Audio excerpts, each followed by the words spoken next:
नमस्कार, राधे राधे। तो आज हम पढ़ेंगे मोटर एबिलिटी स्पीड। इसकी डेफिनेशन एक बार सुन लेते हैं अच्छे से। Speed is the ability of an individual to do any motor movement at faster rate. Simple definition इसकी ये है कि किसी भी काम को तेज गति से करने की किसी भी आदमी की क्षमता स्पीड कहलाती है, गति, जिसे गति कहते हैं। इसे हम आज पढ़ेंगे। ये स्प्रिंट में और बहुत सारे खेलों में बहुत ज़्यादा इम्पोर्टेंट मोटर एबिलिटी होती है। अब देखते हैं। Speed ability primarily signifies the ability to execute motor movements with high speed. High speed के साथ मोटर मूवमेंट्स को एग्जीक्यूट करने की एबिलिटी को सिग्निफाई करता है स्पीड एबिलिटी जिसे कहते हैं। दीज मूवमेंट्स में भी साइक्लिक और असाइक्लिक। साइक्लिक भी हो सकते हैं और असाइक्लिक भी हो सकते हैं ये मूवमेंट दोनों। अब ये कितने तरह की होती है, स्पीड किन किन चीज़ों पर डिपेंड होती है, कौन कौन सी चीज़ें इसमें कंसीडर की जाती हैं। उनमें सबसे पहले आता है रिएक्शन टाइम, प्रतिक्रिया समय। It is the ability to react effectively and quickly to a signal. किसी भी सिग्नल पे, किसी भी कमांड पे इफेक्टिवली और जल्दी कैसे हम रिएक्ट कर पाते हैं, मतलब हमारा रेस्पॉन्स टाइम क्या रहता है, ये इस पर डिपेंड करेगा। रिएक्शन टाइम ये होता है हम कितनी जल्दी और कितना अच्छा रिएक्ट करते हैं। Movement speed is the ability to do single movement in minimum of time. किसी भी एक सिंगल मूवमेंट को मिनिमम टाइम में करने की एबिलिटी मूवमेंट स्पीड कहलाती है। एक्सीलरेशन एबिलिटी, जैसे इसके नाम से पता चलता है कि एक्सीलरेट करने का। It is the ability to achieve high speed of locomotion. Locomotion की हाई स्पीड को अचीव करना है फ्रॉम अ स्टेशनरी पोजीशन, मतलब खड़े हुए आदमी को एकदम टॉप स्पीड पे आने में कितना टाइम लगता है, कैसे कितनी जल्दी अचीव करता है, वो उसका एक्सीलरेशन बोला जाएगा। फॉर और from a slow moving position, या फिर वो स्लो मूव कर रहा हो वहां से। ठीक है, अब देखते हैं स्पीड एंड्योरेंस। इसमें एंड्योरेंस आता है तो वही वाली बात है, जहाँ एंड्योरेंस आएगा वहाँ under the condition of fatigue आएगा। It is the ability to do sports movements with high speed under condition of fatigue. High speed के साथ स्पोर्ट्स मूवमेंट को थकान की स्थिति में करने की क्षमता स्पीड एंड्योरेंस कहलाती है। ये इतने टाइप की होती है, ये सारी चीज़ें स्पीड में कंसीडर होती हैं। इनसे मिलकर स्पीड एबिलिटी बनती है टोटल। अच्छा, फैक्टर्स कौन कौन से हैं जो स्पीड को डिटरमाइन करते हैं। Mobility of nervous system. Nervous system की मोबिलिटी जितनी अच्छी होगी, जितनी जल्दी सिग्नल भेज पाएगा, उतनी जल्दी हम क्विकली रिएक्ट कर पाएंगे। सिंपल सी बात है, जैसा कि इसके नाम से पता चल रहा है। रैपिड कॉन्ट्रैक्शन एंड रिलैक्सेशन, जल्दी कॉन्ट्रैक्ट कर रही हूँ मसल और रिलैक्स कर रही हूँ, of muscle is possible only if the concern motor centre of CNS, जो मोटर सेंटर CNS के उसको रेगुलेट करते हैं, कैन अंडरगो रैपिड एक्साइटेशन। उनमें रैपिड एक्साइटेशन अगर होता है तभी संभव है कि आप रैपिड कॉन्ट्रैक्शन और रिलैक्सेशन कर पाएं, और inhibition. This is called the mobility of nervous system. ये नर्वस सिस्टम की मोबिलिटी कहलाती है। ठीक है, दूसरा है, देख नहीं पा रहा होगा, अब देख रहा होगा, इससे आगे वाला है मोबिलिटी को देख लेते हैं। Mobility of nervous system, rapid contraction and relaxation of muscle is possible only if the concern motor centres of CNS, central nervous system, can undergo rapid excitation and inhibition. Excite rapidly होते हैं और inhibition भी rapidly होता है। Inhibition मतलब प्रतिरोध करना। This is called the mobility of nervous system. अब एक्सप्लोजिव स्ट्रेंथ भी एक फैक्टर है जो स्पीड डिटरमाइन करती है। वो जो स्ट्रेंथ में हमने पढ़ा था, एक्सप्लोजिव स्ट्रेंथ, वही एक्सप्लोजिव स्ट्रेंथ है ये। Speed performance depends on explosive strength to a great extent. वो काफ़ी हद तक इस पर डिपेंड करती है। This fact is vital when in some speed movement performance some resistance has to be tackled. ये बहुत ज़्यादा वाइटल हो जाता है जब किसी स्पीड मूवमेंट में हमें कुछ रेसिस्टेंस को भी टैकल करना हो, मतलब कुछ प्रतिरोध भी आता हो, वो जैसा कि होता ही है हमेशा हमेशा ही कुछ ना कुछ रेसिस्टेंस को हमें टैकल करना पड़ता है। This is further depends on muscle composition. ये मसल कंपोजिशन पे भी डिपेंड करता है। Muscle size and muscle coordination. Muscle composition कैसी है, किस तरह के फाइबर से मसल बनी है, फास्टेस्ट फाइबर कितने हैं, स्लोटेस्ट फाइबर कितने हैं, मसल साइज कैसा है, कितने बड़ा साइज है, कितने माइक्रोफाइबर्स हैं, कितने मोटर यूनिट्स हैं वहाँ, इस पर भी डिपेंड करेगा। और मसल के कोऑर्डिनेशन पे भी डिपेंड करेगा। इंट्रामस्कुलर और इंटरमस्कुलर दोनों तरह का कोऑर्डिनेशन जो होता है उन दोनों पे डिपेंड करता है।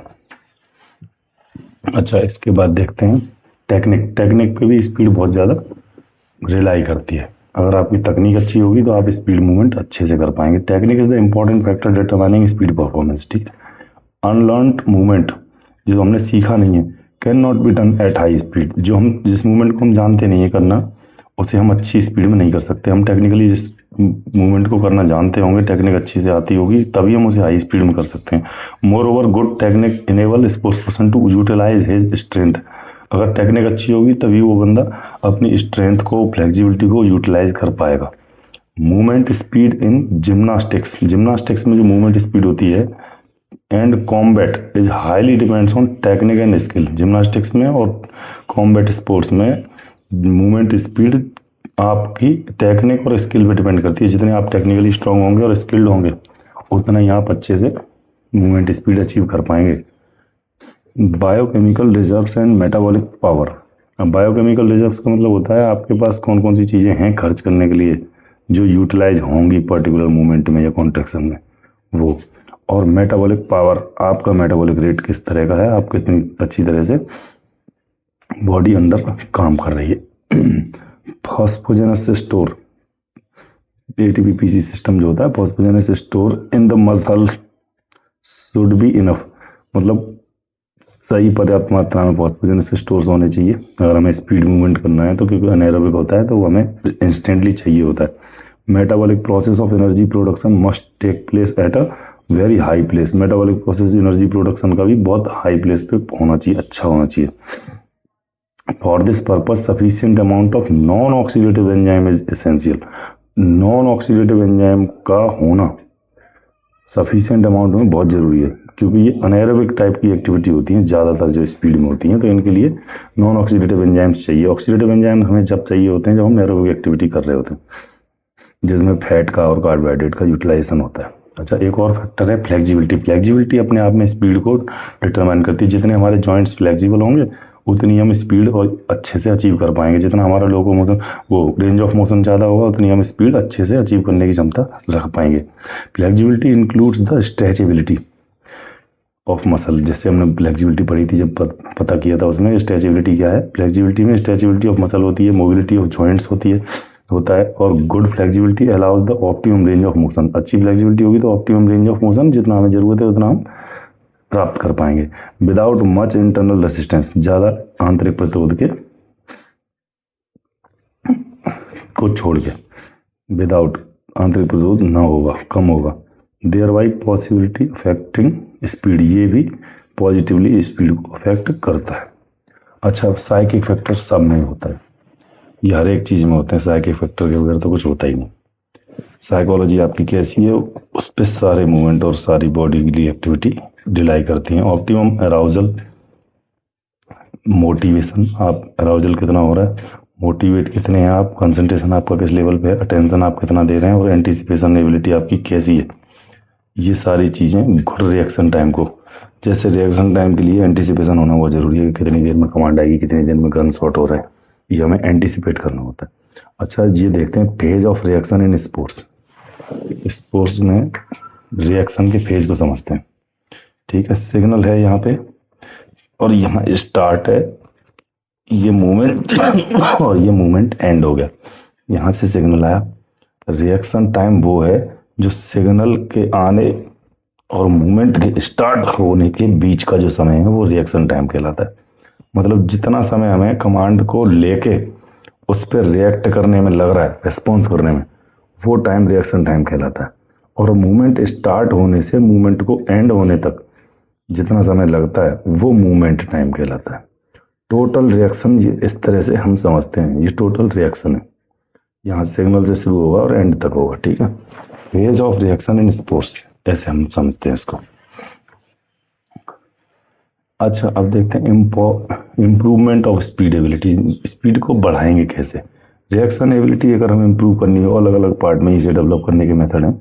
Women have longer reaction time than man, man का रिएक्शन टाइम वुमेन से कम होता है, मतलब वो क्विक ज़्यादा होते हैं, और वुमेन आदमी की अपेक्षा औरतें कम क्विक होती हैं, मतलब लॉन्गर रिएक्शन टाइम है तो वो क्विक नहीं है इतनी।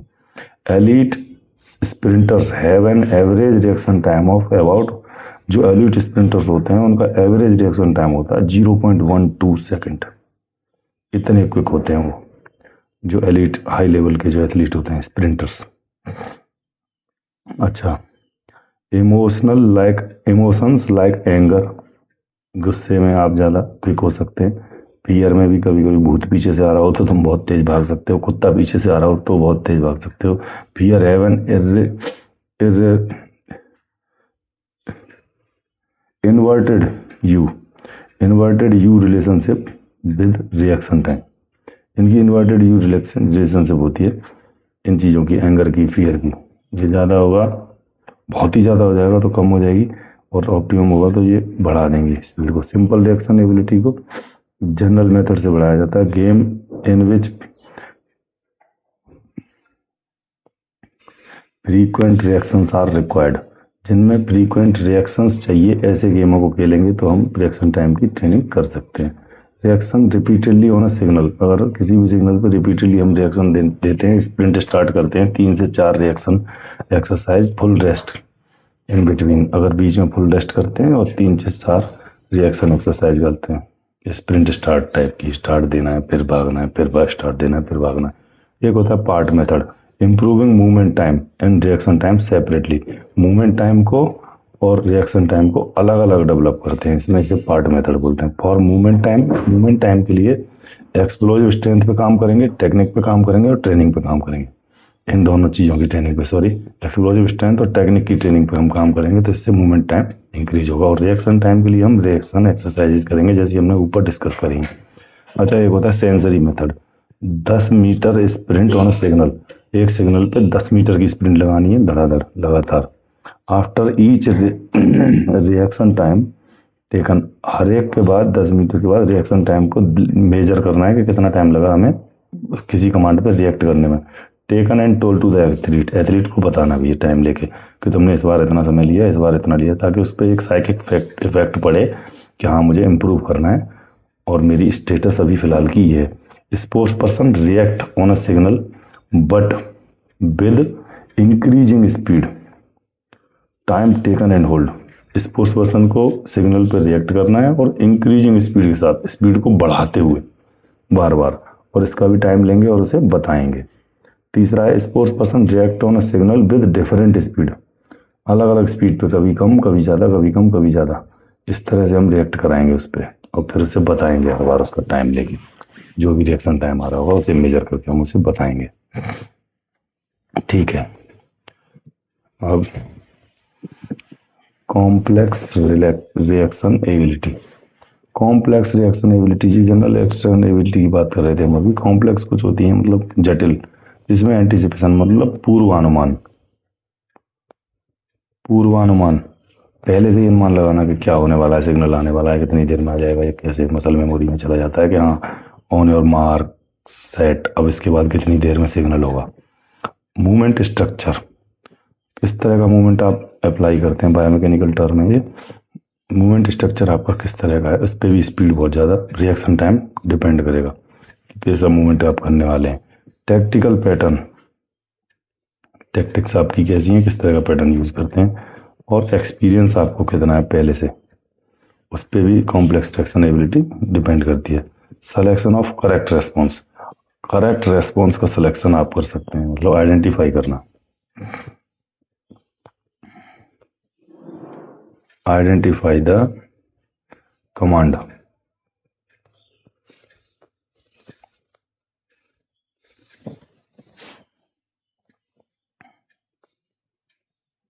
विच इज एक्चुअल, जिस पे हमें रिएक्ट कर रहे हैं। अच्छा, एक्सीलरेशन एबिलिटी से बोलते हैं 1 सेकंड में 55%, 2 सेकंड में 76%, 3 सेकंड में 91%, 4 सेकंड में 95%, 5 सेकंड में 99% स्पीड अचीव नॉर्मली। नॉर्मली हम इतनी स्पीड अचीव कर लेते हैं, 1 सेकंड के अंदर 55% स्पीड हम अपनी अचीव कर लेंगे, 2 सेकंड के अंदर 76%, 3 में 91, 4 में 95 और 5 सेकंड के आसपास हम अपनी टॉप स्पीड को अचीव कर लेते हैं नॉर्मली। ठीक है, स्प्रिंट में 5 से 6 second till maximum speed, sprint लगानी है 5 से 6 सेकंड की, मतलब इसी वजह से ये एक डेटा है ना हमारे पास, 5 सेकंड में फुल स्पीड अचीव करता है, इसीलिए हम उसे फुल स्पीड अचीव कराने तक की स्प्रिंट कराएंगे 5-6 सेकंड की। मैक्सिमम स्पीड तक, जब तक वो अपनी मैक्सिमम पे नहीं पहुंच जाता। इंटेंसिटी मैक्सिमम रहेगी या नियर मैक्सिमम? मैक्सिमम अपने आप ही रहेगी जब मैक्सिमम स्पीड पे दौड़ा रहे हैं तो। 3 से 4 बार रिपीटिशन कराएंगे और एक्टिव रिकवरी देंगे इसमें, मतलब बीच में इतनी रिकवरी कि उसे आराम मिल जाए और दोबारा दूसरा रैप करने के लिए तैयार हो जाए। लोकोमोटर एबिलिटी के लिए हम 15 से 30 मीटर की स्प्रिंट लगवाते हैं 6 से 9 सेकंड की, और 5 से 10 रिपीटिशन लगाते हैं। फुल एक्टिव रिकवरी होती है इसमें। ये मेथड है इसको डेवलप करने का, मूवमेंट स्पीड को डेवलप करने का है। Repeating the movement repeating the movement with maximum speed. Maximum speed पे हम मूवमेंट को बार बार रिपीट करेंगे, मैक्सिमम स्पीड अचीव करेंगे और उसे बार बार अचीव करेंगे और फिर तो मेंटेन करेंगे ज़्यादा से ज़्यादा। Practising the movement under easier condition. सरल स्थिति में उस मूवमेंट को हम प्रैक्टिस करेंगे जिसकी हमें मूवमेंट स्पीड अचीव करनी है, मतलब उसे और ईजी करके, ताकि हमारी बॉडी ऑटोमेटाइज हो जाए उसे सही तरीके से टेक्निकली परफॉर्म करने के लिए, तभी हम उसमें स्पीड अचीव कर सकते हैं। Practising with faster rhythm. तेज रिदम के साथ उसकी प्रैक्टिस करनी है मूवमेंट की, जिसकी हम जो कर रहे हैं। अच्छा, देखते हैं स्पीड एंडोरेंस को कैसे डेवलप किया जाता है। रिपीटिशन मेथड से किया जाता है। एंडोरेंस की बात आती है। Repetition with high speed over distance which are 2/3। जो 2/3 डिस्टेंस हो उतनी स्पीड पे हाई स्पीड में रिपीटिशन लगाने to double of competition distance. Competition distance जितनी भी है, तुम्हें जितना दौड़ना है उसके दोगुने का 2/3 इतने के हमें रिपीटिशन लगाने। अच्छा, टेम्पोरेंस बोलते हैं इनको। Up to 300 metre in track and field. 300 metre के टेम्पोरन लगाने हमें। अच्छा, दूसरा है repetition with maximum speed over distance which are 10 से 20% longer than competition distance. Repetition लगाने मैक्सिमम स्पीड के साथ ओवर डिस्टेंस, उतनी डिस्टेंस तक जो 10 से 20% ज़्यादा है कंपटीशन डिस्टेंस से। जितनी कंपटीशन में तुम्हें दौड़नी है उससे 10 से 20% ज़्यादा है, उसके रिपीटिशन लगाने। और यहाँ हम कहाँ लगा रहे थे? Over distance which are 2/3 to double competition distance के दोगुने का 2/3। ठीक है, इतने के यहाँ लगा रहे थे रिपीटिशन, और यहाँ पे लगा रहे हैं हम 10 से 20% ज़्यादा कंपटीशन डिस्टेंस से। ठीक, इंटेंसिव इंटरवल मेथड दूसरा मेथड है इसका। इसमें intensity very high to maximum रहेगी, मतलब टॉप रहेगी।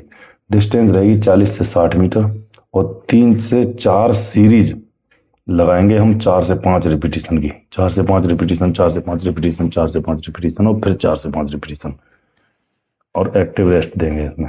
रिकवरी 20 से 30 सेकंड की बस, केवल बीच में, मतलब इतना ही कि वो 40 से 60 मीटर जाए और फिर वहाँ से पैदल पैदल आ जाए लौट के। फिर दोबारा 3 से 5 मिनट बिटवीन सीरीज। एक सीरीज के बीच में, जैसे 4-5 रैप की जो एक सीरीज कर ली हमने, उसके बीच में फिर 3 से 5 मिनट का गैप देंगे। मतलब यहाँ सीरीज होगी रिपीटिशंस की 4-5, 3-4 सीरीज करेंगे हम 4-5 रिपीटिशंस की। हर सीरीज में 4-5 रिपीटिशन लगाएंगे। ठीक है, एक चीज़ और समझने वाली, स्पीड बैरियर। स्पीड बैरियर क्या होता है कि जब कभी कभी स्पीड अचीवमेंट में, स्पीड ट्रेनिंग में हमें स्पीड कम होने लगती है या फिर रुक जाती है, उसमें इम्प्रूवमेंट होता नहीं, तो इसको कैसे तोड़ा जाता है? स्पीड बैरियर को कैसे, स्पीड की ट्रेनिंग में जो बैरियर आता है, मतलब डिले आ जाता है या फिर, तो इसे कैसे तोड़ा जाता है? स्पीड बैरियर बोलते हैं उसको। Bye non specific means and methods. Non specific means and method का यूज करके तो हम उसे डिलेइंग जो होती है स्पीड बैरियर का, उसको कर सकते हैं, डिले कर सकते हैं स्पीड बैरियर को, हम देर में आए ट्रेनिंग के दौरान, वैसा कर सकते हैं non specific means and method use करके। ये हेल्सिंग में लिखा गया है और ये आरपीएससी में आया है। आरपीएससी का जो कॉलेज बीटीआई का पेपर था और जो बहुत अच्छे स्टैंडर्ड का पेपर था, उसमें ये सवाल आया भी है, और इसकी कोडिंग आई थी उल्टा करके। इसमें इसको दे रखा था और इसके लिए इसको दे रखा था, ऐसे करके पूछ रखा था, मतलब पूरा घुमा के। Overcoming speed barrier. Speed barrier अगर आ गया तो उसे ओवरकम करने के लिए क्या करेंगे?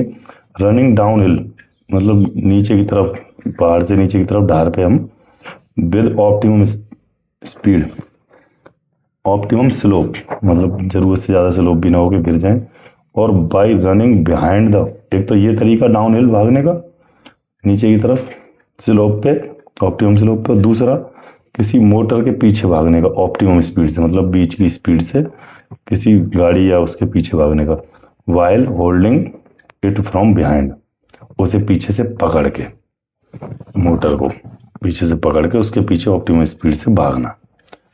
इससे हम इसको ओवरकम कर सकते हैं, स्पीड बैरियर को असिस्टेंस लेके मोटर की। तो ये सारे तरीके हैं स्पीड को डेवलप करने के। उम्मीद है आपको अच्छा लगा होगा, समझने में आसानी हुई होगी। तबीयत काफ़ी दिन से ठीक नहीं थी, तो काफ़ी दिन बाद ये प्रयास किया है। अभी और अच्छा प्रयास करेंगे इसके बाद। धन्यवाद। राधे राधे।